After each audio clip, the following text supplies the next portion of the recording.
Assalamualaikum warahmatullahi wabarakatuh.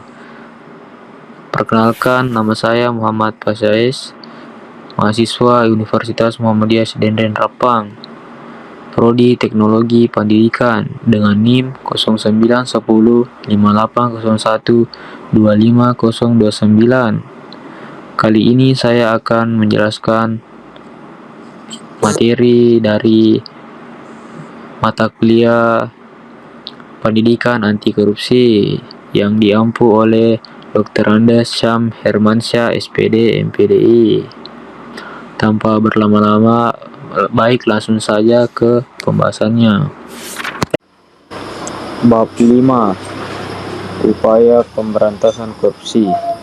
Bab ini membahas berbagai strategi dan langkah konkret yang dilakukan untuk mencegah, mengurangi, dan menindaki praktik korupsi. Pemberantasan korupsi menjadi hal penting karena korupsi dapat merugikan negara, menghambat pembangunan, serta menurunkan kepercayaan masyarakat terhadap pemerintah. Oleh karena itu, diperlukan upaya yang sistematis dan berkelanjutan. Pertama, pendahuluan. Pada bagian ini dijelaskan latar belakang pentingnya pemberantasan korupsi.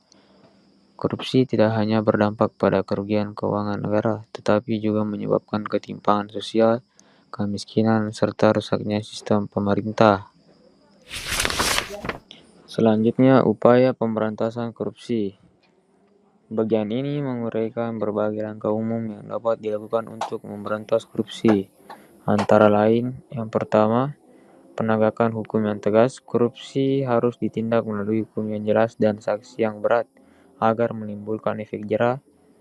Aparat penegak hukum harus bekerja secara profesional, jujur, dan tidak memihak agar keadilan dapat ditegakkan. Yang kedua, transparansi dan akuntabilitas. Pemerintah perlu membuka akses informasi kepada publik terkait pengelolaan anggaran dan kebijakan. Dengan adanya transparansi, masyarakat dapat ikut mengawasi dan mencegah terjadinya penyalahgunaan wewenang. Yang ketiga, pentingnya anti korupsi.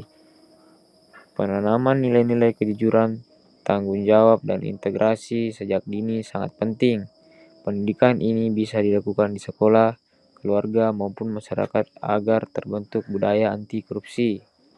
Yang keempat, peran masyarakat dan media. Masyarakat memiliki peran penting dalam melaporkan tindakan korupsi. Media juga berfungsi sebagai alat kontrol sosial yang dapat mengungkap kasus-kasus korupsi sehingga meningkatkan kesadaran publik. Yang terakhir, yang kelima, reformasi birokrasi. Perbaikan sistem administrasi dan pelayanan publik perlu dilakukan agar lebih efisien, transparan, dan bebas dari praktik korupsi. Hal ini termasuk penyederhanaan prosedur dan penggunaan teknologi. Berikutnya, upaya pemberantasan korupsi di Indonesia. Bagian ini membahas penerapan upaya pemberantasan korupsi secara khusus di Indonesia. Antara lain, yang pertama, peran Komisi Pemberantas Korupsi atau yang disingkat KPK. KPK merupakan lembaga independen yang bertugas mencegah dan memberantas korupsi. KPK memiliki wewenang untuk melakukan penyelidikan, penyidikan, hingga penuntutan terhadap kasus korupsi. Yang kedua, penegak hukum oleh kepolisian dan kejaksaan. Selain KPK, institut seperti kepolisian dan kejaksaan juga berperan dalam menangani kasus korupsi. Kerjasama antar lembaga sangat diperlukan agar penanganan kasus berjalan efektif. Yang ketiga, peraturan perundang-undangan. Indonesia memiliki berbagai undang-undang yang mengatur tindak pidana korupsi.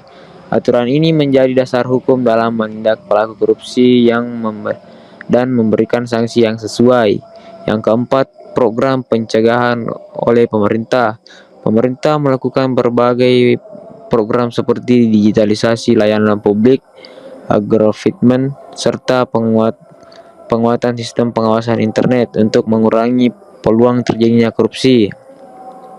Yang terakhir, tantangan dalam pemberantasan korupsi. Upaya pemberantasan korupsi di Indonesia masih menghadapi berbagai kendala, seperti budaya permisif terhadap korupsi, lemahnya integritas sebagai aparat, serta adanya kepentingan politik yang menghambat proses penegakan hukum.